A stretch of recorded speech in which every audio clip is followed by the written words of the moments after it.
Assalaamu calaykum kusoo dhawaada galaaskii labaad. Galaaskii ugu horeeyay soo dhaafnay waxaanu baranay consonants oo ah shibinaayashada.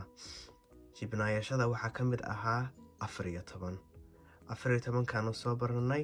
Intaanan galaaskan bilaabin waxaad soo barataa galaaskii ugu horeeyay oo 14 shibinaayashada ka mid ahaayeen oo consonants ka ahayd. mid walba magac bay leeyihiin. For example, giyok baa kan la dhahaa, laakiin inaad idinku adkeeyo ma rabo. Magacyadooda inaad hadeer ogaataan muhiim maaha. Qoraalka iyo akhriska uma baahnid inaad ogaataan. Haddaa rabno mar kala baranayna aanu, laakiin ma doonayo inaan idin wareeriyo. Faa'iido ma laha inaan hadeer barano.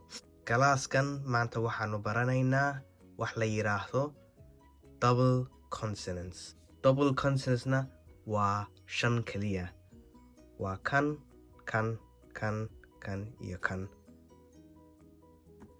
Kuwaasi waxay ka yimaadeen kan oo 2 ah, kan oo 2 ah, kan oo 2 ah, kan oo 2 ah iyo kan oo 2 ah.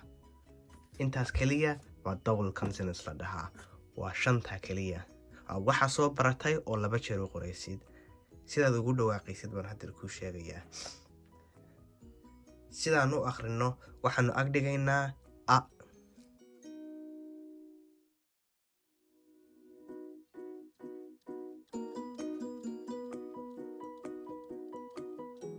waayahay a baanu ag dhignay. hadeer aan akhrino.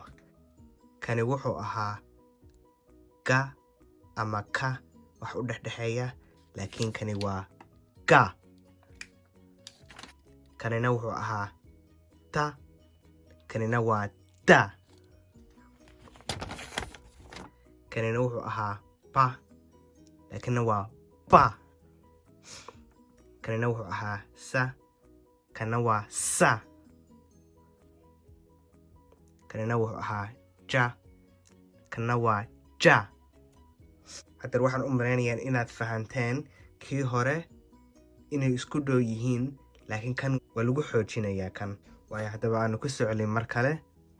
Ga, ta, pa, sa, ja. Ga, ta, pa, sa, ja. haddii aanu qorno, laakiin waa laysku yara dhaweeyaa marka loo qorayo sidan oo kale.